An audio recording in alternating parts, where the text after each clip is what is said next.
Thank you very much.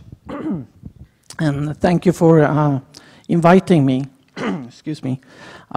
It's a great honor to be here, to meet you, and to be able to talk about my research and the cashless society.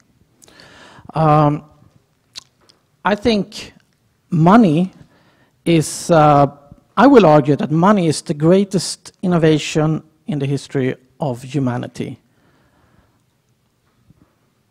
And without money, we wouldn't have cars, we wouldn't have electricity, we wouldn't have all the things. We'd probably not get transport if we didn't have money. And it affects us all, of course. And this is a 1,000 yen Japanese bill. It's a representation of the most successful technology behind money. So for me, this is not money. This is a technology that serves the purpose of creating the functions money have. And it is a great technology. It has been around for several thousand years. It has worked perfectly, well, often perfectly. We have had problems also, of course, over time. But we learned how to deal with them. Sweden was the first country to issue money in the way we have them today, by a central bank, supported by the government, and used by the majority of people in that country. And now we see, this was in 1668, many hundred years ago. Now we see that they are disappearing. So I will talk about not the how we get rid of money, because money will be around, but how one technology, cash, is disappearing. I'll use Sweden as the example for that. I could ask you, how many of you have this in your wallet? Perhaps not Japanese. Maybe you have some other form. Most people, I suppose. I think in the future, soon, you will not. I have done a lot of research focusing on Sweden, Scandinavia, Europe, different aspects of innovation in the payment system, looking at cashless society, looking at technologies, new technologies, looking at digital currencies. And I will talk today based on a number of different research projects. Here are just some. And this is what I'll talk about. I'll talk about Sweden as an example of how we could create a cashless society. Some key factors in the Swedish development. I'll talk also a little bit how this affects people's life, because many people, everyone needs to be able to make a payment and receive a payment. Otherwise, we cannot live in a modern society. So people, even in Sweden, that are dependent on cash, face problems that can be solved, of course. And also try to draw some implications for other countries, general implications, and then summarize. So, my conclusions, I start with my conclusions, to make it simpler for you to see what I'll be talking about. Maybe also for me, so I remember what I have to say. But Sweden is moving towards a cashless society, and it's happening really fast. Faster than we imagined, faster than I imagined when I started my research in this area about 10 years ago. I did not think it could happen as fast as it had. We see some social concerns for different groups: elderly people, disabled people, immigrants. They have problems. We see digital currencies in different versions coming and shaping. Bill mentioned blockchain and decentralized ledgers technology earlier. That is, of course, very interesting. But we also see central bank digital currencies, which in my mind is more interesting. And of course, there are many actions that can be taken if you want to reduce the use of cash, which I think is a good thing to do. We're talking about productivity here, And a lot of studies by the European Central Bank and central banks in different European countries show that if a country moves from paper-based or cash payments to electronic payments, they can save perhaps 0.5% or 1% of GDP annually, depending on the country, of course. But that's quite a lot of money. 1% of GDP each year is a lot of money. Not cash though, but electronic money. Okay, Sweden. We have been used to be talking about peak oil and things like that. I'll talk about peak cash.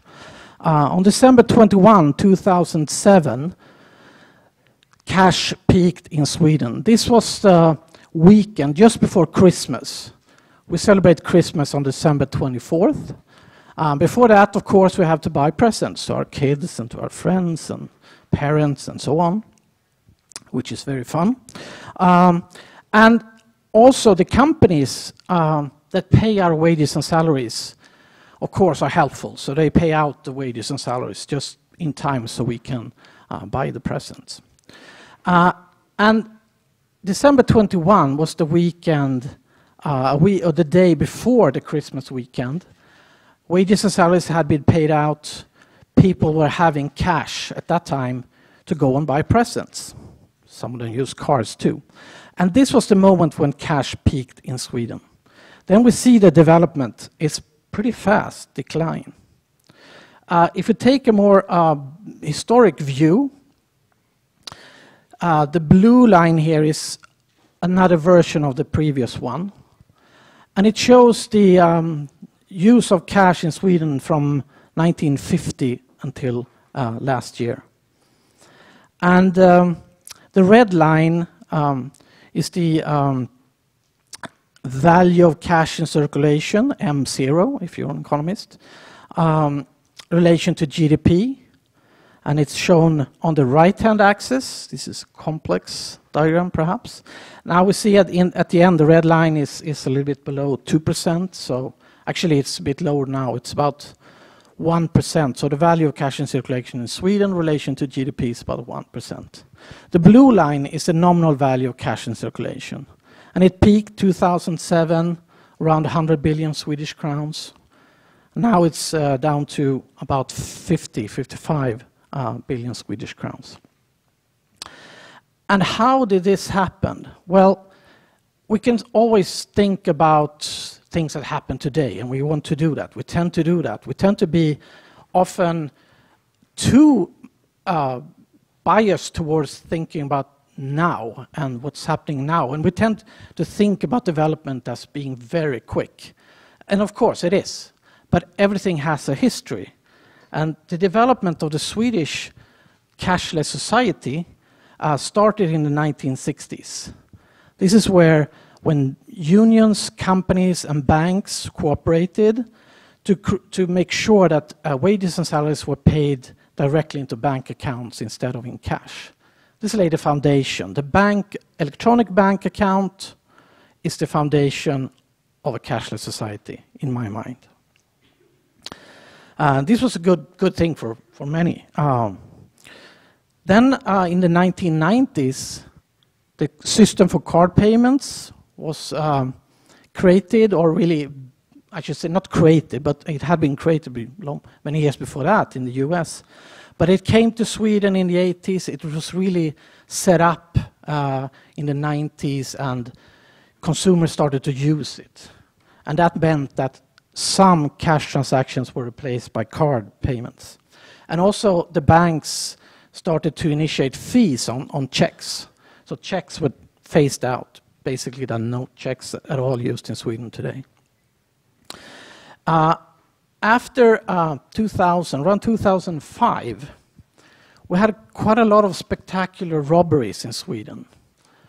Banks were robbed, grocery stores were robbed, buses in public transportation systems were robbed. And this made unions very angry, of course. Unions are there to protect their members, the employees of these companies. And unions are very strong in Sweden, which is quite good. So they reacted. They said that we do not want cash payments because then our members will be robbed. They may get hurt. They may be shot. They may be killed. And this really was a strong start of the idea of getting rid of cash. Everybody agreed with this, of course.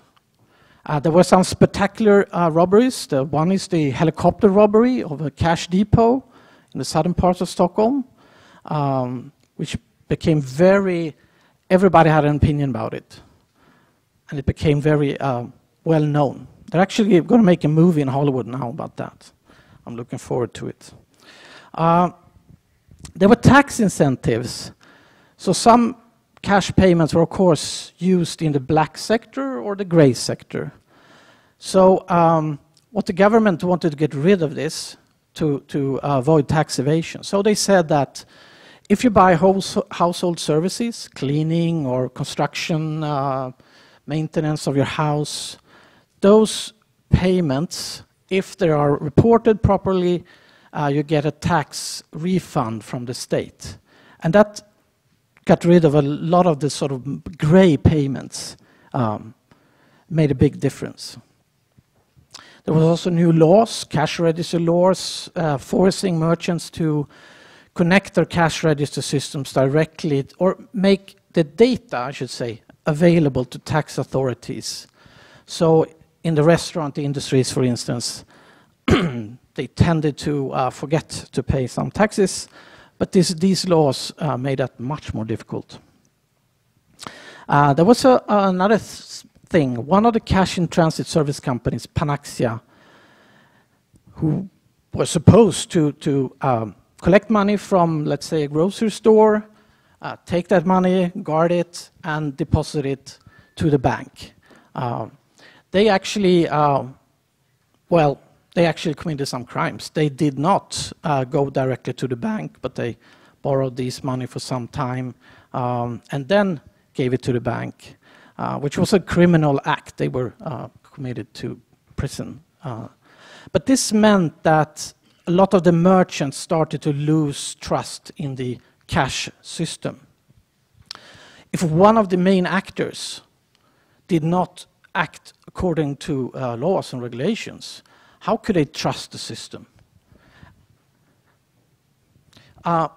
We had, of course, and I'll come back to this, innovative services that replace cash. One of them being Swish, created by banks, real-time clearing and settlement, mobile payment service that has been very successful. Banks are also becoming cashless. So more than 50% of the bank retail offices are cashless. And this is a business model logic for the banks. They don't have any revenues connected to cash. They basically only have costs. In the old days, they could offer cash handling services and get people into their offices, and then they could sell other products, savings, investments, whatever. But nowadays, people do not need to go to the bank to access cash. They go to the ATM. So the banks basically have no business interest in providing cash services.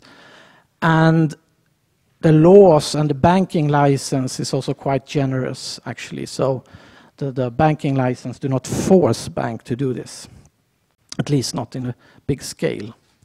And all of this creates problems for some people. I said elderly people, disabled people.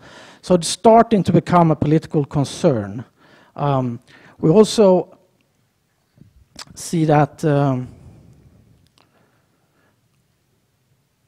has been what's called a cash rebellion. Some people representing elderly, but also representing the, let's say, the cash industry, have been starting to act and create lobbying campaigns towards the politicians to keep cash, to make cash continue to be used. So it has become a political issue more and more over time.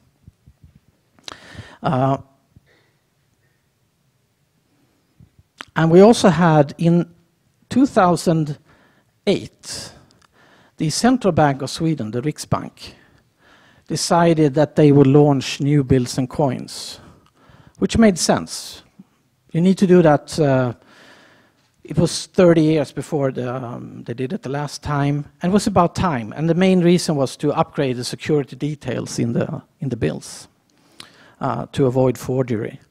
So they made a decision in 2009 when the cash was at its highest level, and it was implemented 2015, 16, 17. And during this time period, from the decision to the actual implementation, a lot of things have happened. The blue line, you see what's happened. So when the realization of this decision was happening, people had stopped using cash. And this meant that the actually new cash created more problems than benefits for merchants, for consumers.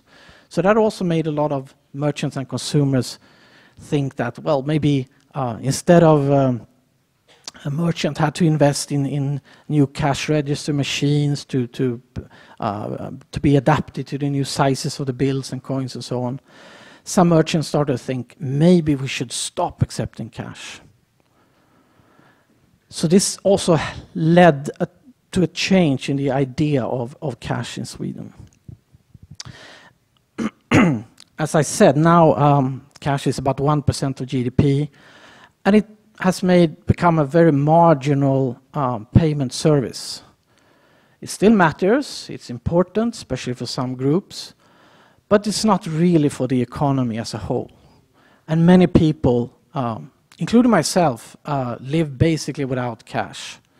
I tried it for research purposes, just to see what if I can't do it, live without cash, then nobody could do it, probably.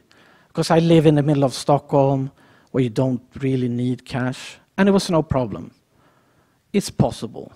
If you live in the rural areas in Sweden, it might be a little bit more difficult. So this is the reality we see. It has a history. Many things that happened in the history have led to this situation. And the reason I want to talk about this is that if you want to create a cashless society today, you need to understand the history too. I don't think it can be done overnight, but it can be done a lot faster than this Swedish story, I think. So today, if you look at retail payments, low-value payments in stores, the cards dominate, about 71%. This is a study we did last year, me and two other researchers. Debit cards is the most used service. Credit cards are used too, of course. Cash is used in about 18% of the payments in stores. So it's still used. 97% of the merchants still accept cash, what they did a year ago. And then there's other things, invoicing. And also, interestingly, we tend to think of Sweden as so advanced. But you see, mobile payments, less than 0.5%. Today is a little bit more, but still less than 1%. So Bill talked about leapfrogging, and if you have a very strong system and technology in Sweden, in this case it's card payments, it's very strong and liked by merchants, by consumers. The fees for merchants are quite low actually for card payments. They could pay around 0.4%. For a transaction, which is very low. This means that it's difficult to launch new services like mobile payment services. Thank you. Because they need to be superior to a technology that's actually working quite well. And we heard a story about M-Pesa in Kenya, for instance. That has not happened yet in Sweden, at least not for retail payments. If we look at person-to-person payments, I'll come back to that, there is another story, because then the new technology competed against cash and was superior. Swish is the solution there. We also, in this study, we know that merchants are sort of the last what should I say, the last place to safeguard cash, the last bastion of cash. So 97% of merchants accept cash, but we also ask a question. When will you stop? Do you consider stopping? If so, when? And this is the answers we get. This is a representative sample of all Swedish merchants. So the blue square here, or slice of the pie, said that they will, so about 25% said that they will stop before 2020. That's basically now. Another 25% said before 2025. So in 2025, half of the Swedish merchants that accept cash today will not, according to this survey we did. And then you also have some that say never, of course. But we were surprised by this high number. And we actually think this is a strong indication of the process, but we think this is also an underestimation of the speed of the process. We think it will happen faster than this. Why? Well, because this is a sort of a virtuous or vicious circle. If some merchants stop accepting cash, it will be more expensive for the next merchants to accept cash because fees for cash in transit services are likely to increase. We've already seen that pattern. There will be less ATMs probably in the neighborhoods, which means it will be more difficult for consumers to access cash. So when the process starts, I think it will happen much faster than what the pie on the left hand says. We also think there might be sort of a contagious effect here. The first merchants in a city that say no to cash might be seen as a little bit suspect or might get critique from the local newspaper and from the customers and so on. But when one merchant has said no and been able to do that, it will be easier for the next to say no, and so on. What we did was to try to get more sense out of this. So we tried to make a sort of a prediction. Of course, when you make a prediction, you can be entirely certain of one thing, excuse me, and that is that you will not be correct. But we think this is the best data available, and given this data, and we also have data on how much a cash transaction costs for a merchant, we have been able to do some calculations, and we saw that if a merchant has cash sales of less than 7% of the total sales, today that average is around 18%, but if it goes down to 7% for the average merchant, it will not be economically justified to accept cash because the costs of cash handling services will be equal to the profit of the sales they do from those 7% of total sales. So then it would be logical, justified by the merchant to say no to cash. And given the process we've seen, the blue line I showed you before, if that speed continues, that reduction continues, in 2023, the average merchant in Sweden will not make money from cash-based sales. So we argue that in this moment, Sweden will be practically cashless in the sense that merchants will not make money from cash-based sales.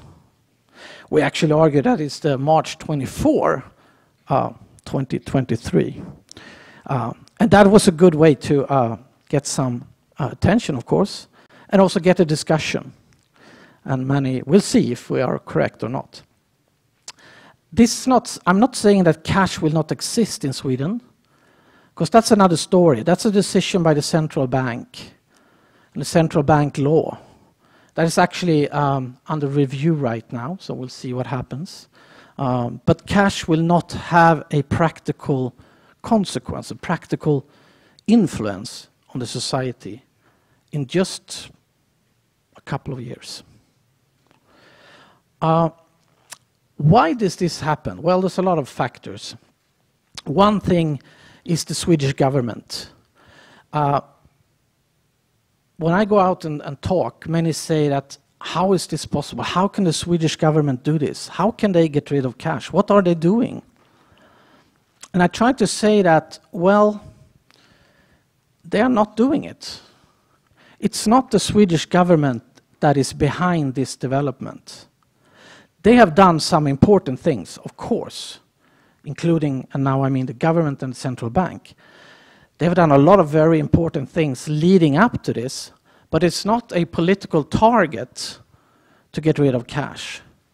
What they have done is shown in this slide here.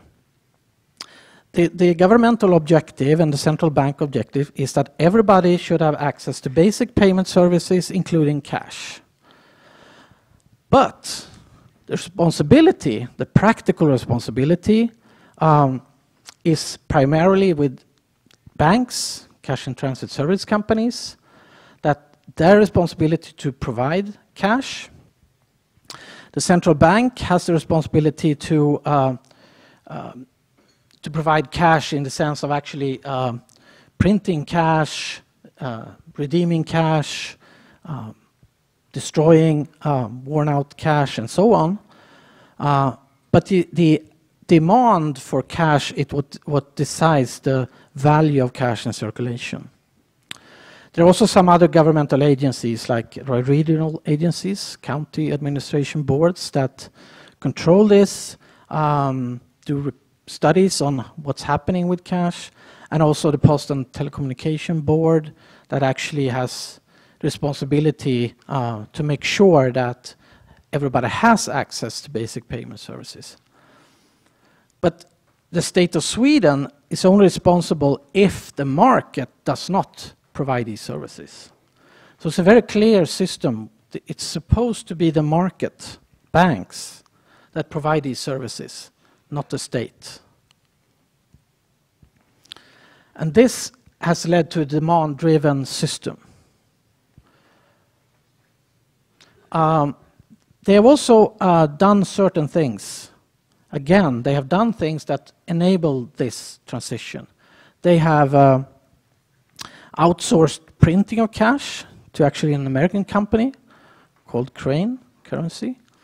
So they order, procure Swedish cash from this company. But the amount is depending on the demand from merchants, from consumers. The whole cash in handling system is provided by private companies, banks, cash and transit services, companies, and so on. So it actually means that it's, again, a very demand-driven system.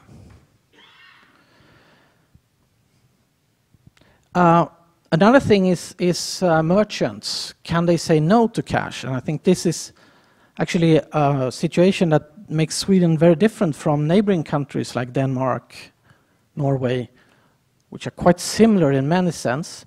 But in Sweden, the legal situation basically creates a situation where there are two laws. The central bank law, which says cash is legal tender and should be accepted by everyone in the state of Sweden. But you also have contract law saying that, well, a consumer and a merchant can make an agreement, a contract, that puts the central bank law aside.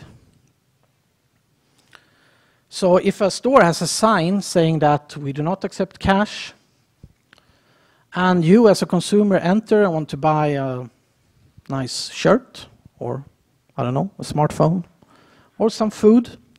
Then you're assumed to have entered this agreement, contractual agreement with the store, and you're not expected to use cash. Then you have to dig out your credit card or debit card or perhaps your mobile phone. So it's really that the contract law takes precedency over central bank law. And this enables merchants to say no to cash. And I believe this is quite unique. There are discussions about this. I should say it hasn't really been tested in the court system. Some healthcare providers that are governmental tried to say no to cash because they thought it was a hassle, it was costly. They didn't want cash because it's problematic. But then they were taken to court, and the court said, you must accept cash. So a public service provider owned by the government or by the municipality must accept cash, but private companies, merchants, do not. I'm still waiting actually for the court process, but no one is suing a merchant, so we'll see what happens. But this is the reality right now. It's okay for a merchant to say no to cash, and we see this all the time. These are different signs you will see in stores in Stockholm. We are a cash-free golf club. We are a cash-free sports arena. We are a cash-free food store. We're a cash-free bank. We are cash-free just about anything. I was out in Shibuya, probably incorrect pronunciation, just yesterday, which was terrific. I really liked it. But there I saw a sign, cash only. Here you see the sign, no cash. So there are some differences here.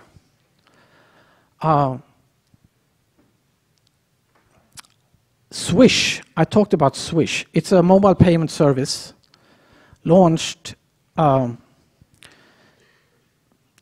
seconds after 12 p.m. In the 12th month, the 12th day of the 12th month in the year 2012. I suppose Swedish banks are superstitious and have somehow a liking of the number 12. This service has been very successful, so perhaps their superstition was right. It's a mobile payment service, primarily used for person-to-person payments, where you connect your bank account to your mobile phone number, and then you can pay another person having the same service directly. And it's a real-time clearing and settlement solution. So the money is transferred from one bank account to the other in about 2 seconds. Basically the same time it takes to do this. The idea was that they would simulate a cash payment. It takes a couple of seconds to hand over a bill. And this service should have the same technological function. So they developed this. It took some time before it took off. As always in these platform industries, you need a lot of payers and payees, payment receivers, on the same platform. As with telephones and other solutions, if there's only one person, that person will not have a lot of value from the service.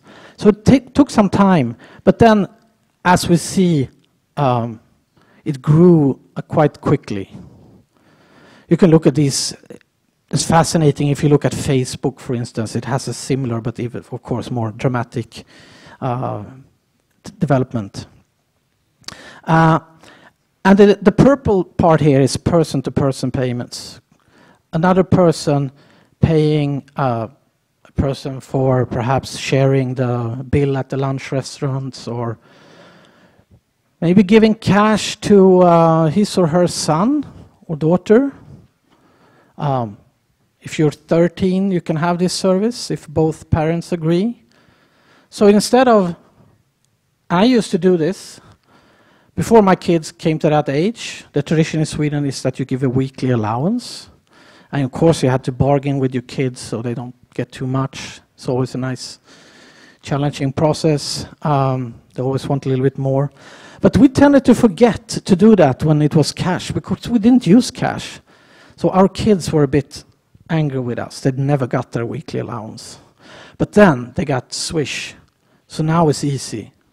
Now we can do it. Well, now they're old enough so they don't get weekly allowances anymore. But it really made a change. And this service is used in situations where cash used to be very popular and has become a great substitute to cash. There are other solutions. There's one important one called iSettle, which is now becoming a big company. It was recently bought, actually, by PayPal. They have a card-based solution that similar to American company Square, if you know that. And that also was a good substitute to cash in situations where cash used to be used.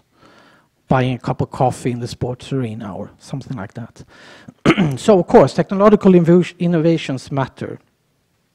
Swish, I will not talk too much about this, but one thing is important here. These are the parts of Swish. So there's a mobile payment client, an app, basically. There's an ID, mobile bank ID function, which of course is very important in payments. Identification is the key. Identifying who is to make a payment and whether that person has money or not. And that has thereafter become a standard for electronic identification in Sweden. So when you declare your taxes, you use your mobile bank ID and you do it digitally. But then, and then there was a messaging app, so you can write that, okay, here is 100 Swedish crowns for my part of the lunch yesterday. Thank you. But then to the bottom right, there was a platform called Payments in Real Time, which was developed together with the Central Bank of Sweden and the automated clearinghouse called Bankgirot, owned by the banks. And this was similar to the regulatory sandboxes that Bill talked about. It was a situation where banks needed a real-time clearing and settlement system. And they couldn't do that without cooperating with the central bank, where all the payments were cleared in the end, each day. But they needed this to be cleared each second. And of course, a lot of payments were not just within one bank, it was from one bank to another. So this was actually a quite good, successful example of how the central bank worked together with the banks to develop this solution. And I think that is what we must see more often. Digital currencies is, of course, an alternative to cash. And, excuse me. One alternative is the central bank digital currencies. I think money, as I said, as I argued, the greatest innovation on the history of humanity, has become important because it has been regulated, controlled by central banks and governments. And if we get rid of cash and only have bank money, electronic information sitting in our bank accounts, or even digital cryptocurrencies like Bitcoin or so, then the central bank money will not be there. And the entire payment system and money system is completely different. So I think it's very important that we have central bank money. And a central bank digital currency, electronic cash provided by the central bank in the same way as they provide cash, with the big exception that is electronic, is a good way forward. If this is not done, there's a likelihood that currencies like Bitcoin or Ether or whatever will become more and more popular, and that will create problems. We need central bank money, but it can be in a digital form. This year, the Swedish central bank will take a decision whether they will launch it or not. It's very interesting. We've seen this in other countries too, of course. This is also another example where the central bank collaborated with fintech, because they have opened this up to bids from fintech companies on how it could be designed, what kind of services that fintech companies could build on this platform, etc., etc. So it's another example of innovation between where the Riksbank, central bank, invites companies to do it together with them. They will make the decision this year, but I'm pretty sure they will say yes. A strong indication of that is because they were the first to launch paper cash. They may be one of the first to launch digital cash. And it's actually also, this year, the Central Bank of Sweden celebrates 350 years. So it would be, of course, a great birthday present to themselves. So I think we'll see it this year. Oops, I should do this. Digital currencies like Bitcoin is, of course, interesting. And primarily the technology, decentralized ledger technology, is very interesting. But if you look at them as a currency, they're not there yet. Bitcoin, the most used cryptocurrency. If you want to evaluate a payment, a currency as a payment service, it should meet these three criteria at the left.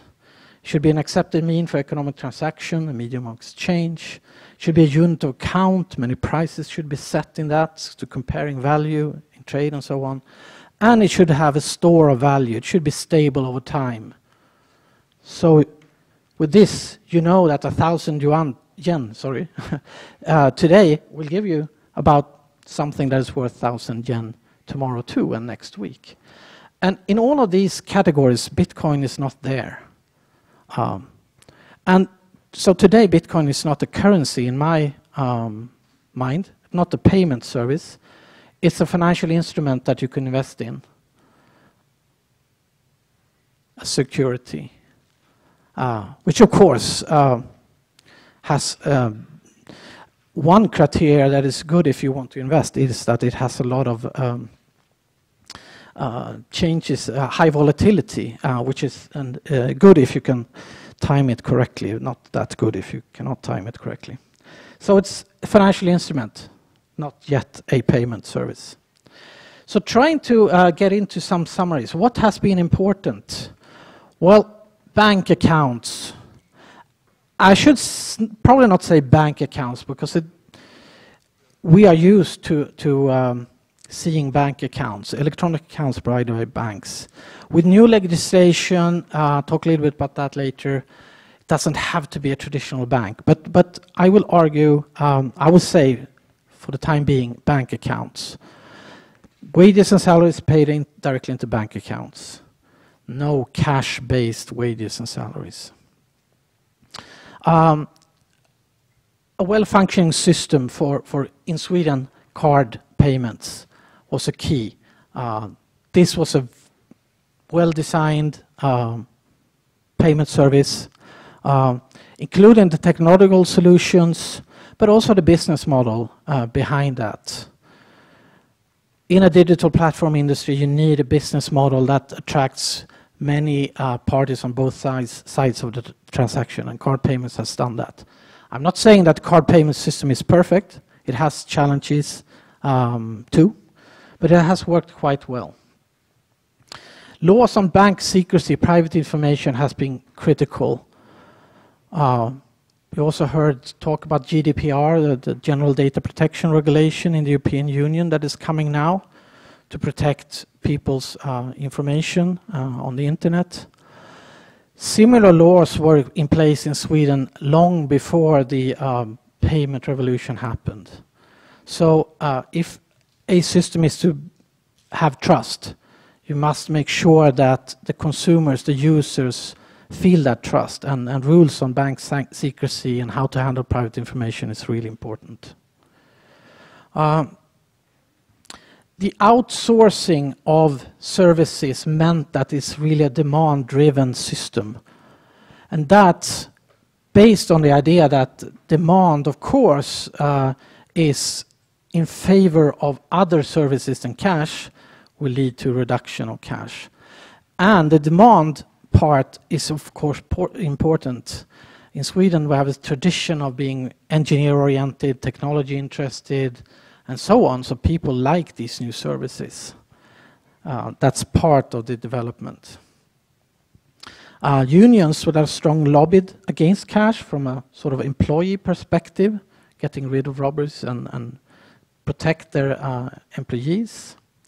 Cash register laws, which made it more difficult to merchants to, let's say, well, avoid taxes, not report everything to the authorities. Tax incentives that made it more attractive for consumers to not use cash payments in certain situations. Banks' business model, which basically made banks not interested in providing cash. Crimes led stores, merchants to become less interested. The innovative services, of course, that replace cash. And as I already said, the technology interest among people made them very happy to step on board when these new services came. Then we also have seen problems, of course. The groups that are hurt, they also have to be dealt with. So the government, one political issue now, and we have elections coming up this September. I think this will not be the most important political decision. There are a lot other more important problems that Sweden need to deal with. But it's on the political agenda. How do we make sure that people dependent on cash can be part of this transition? We do not want a digital divide where some groups in society are left outside the digital society, the digital revolution. So everybody must be on the same train in this transformation. And of course, there's a lot of lobbying, a lot of political debate on this, a political process that needs to be handled. I was talking a little bit about how people are affected. And there are studies done on how access to basic payment services are developing. And basically what this figure tries to say is that more and more regions are getting poorer and poorer access to basic payment services.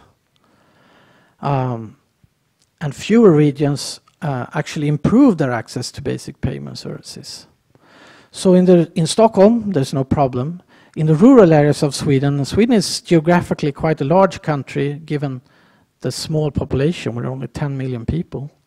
Then we have regions where mobile telephones do not work well, where internet may not work well. So if cash disappears, they have problems. Merchants have problems, elderly people have problems. And this is the political challenge that must be dealt with. And the Swedish government has not really dealt with it yet, but they must. They are getting more and more aware of this. And these are basically elderly, disabled people, smaller merchants, immigrants. Then on the other side of the coin, if I can use that analogy when I'm talking about the cashless society, I probably should say something else. The other side of the digital whatever, we see people that actually get access to the banking systems via new services. There's a magazine in Stockholm, or in many parts of Sweden, called Situation Stockholm, in Stockholm, Situation Gothenburg in Gothenburg, and so on, where homeless people that have criminal records, people that have been doing really bad, horrible crimes, but they want to get back to society. And when they try to get back, they often don't get a bank account. Almost every Swede, 99.993 or some something of Swedes have a bank account, but banks can say no to people with criminal records. So some people do not get bank accounts. But here, they get an opportunity. If they sell this magazine, they can get some money. Sell it for 50 crowns, they get 25 crowns by themselves. They have to buy the next magazine for 25 crowns, and so on. So actually, these services can stimulate financial inclusion for some groups. We see churches that become cashless because it's too problematic to handle cash. We see a lot of aid organizations that actually get more donation if they use these new services, like the Red Cross or Save the Children or MSF, Amnesty, and so on. So new service actually can provide opportunities too. So I think what one needs to do is, of course, to create a payment service system that is actually stimulating electronic payments. Should be well functioning, technology-wise, but also business models for it. I think, and the cash system should be demand-driven. So given that you also educate people and to think about new services that may replace cash, you get a sort of demand-driven development. See all aspects, including employee perspectives, is important. Cash tend to create robberies, which is pretty bad. A lot of rules and roles, of course. Make sure consumers are banked. Bank accounts are the key to payments. Wages and salaries being paid to them. Making sure all the payments to the state, paying taxes, paying whatever you need, the daycare fees or whatever, hospital payments are electronic. That is not really true yet in Sweden. Education of customers to make sure they trust these new systems, to avoid digital divide. Help some groups that have problems. And then use a lot of innovation policies. I think I wrote a column in one of the Swedish papers because the central bank said that they wanted to create more pressure on banks to provide cash handling services. So me and a colleague wrote that, well, isn't it better that if the state provide incentives and support for innovation, sandboxes, public procurement for innovation, whatever it might be, so we create innovations that can help Sweden turn into a fully digital society, including payments. And there's a lot of things that can be done. I will not talk about all of them here. One thing, I'll be very quick now because I don't have a lot of time, but one example is what the European Union is doing connected to this. European Union is doing quite a lot of things. They're putting pressure on card companies to reduce the fees, for instance.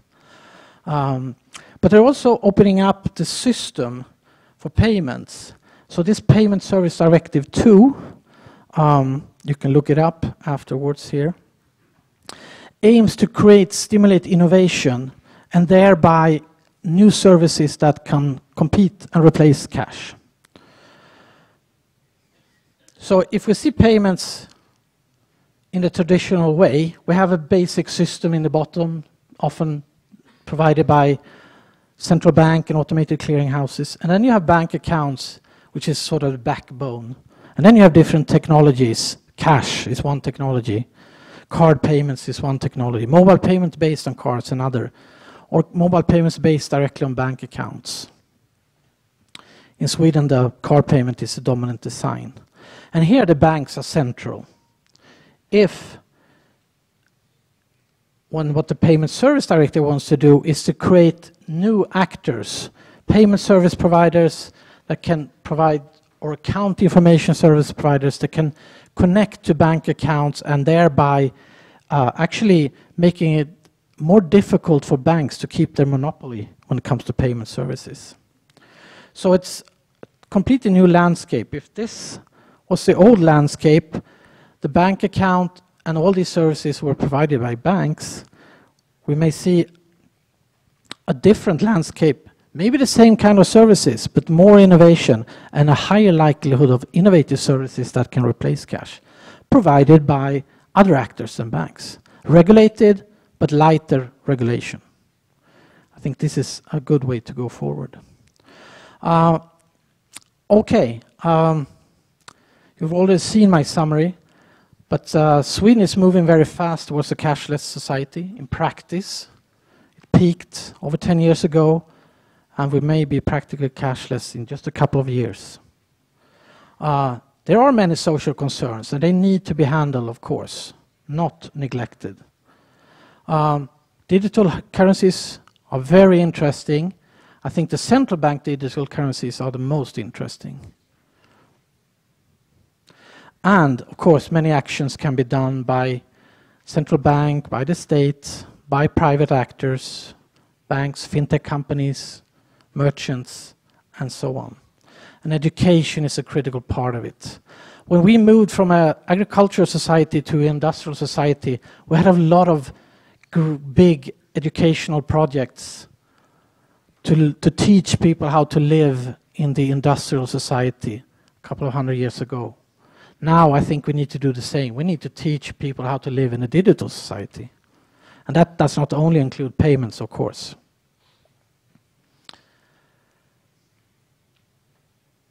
These are all the factors. Thank you very much for my presentation.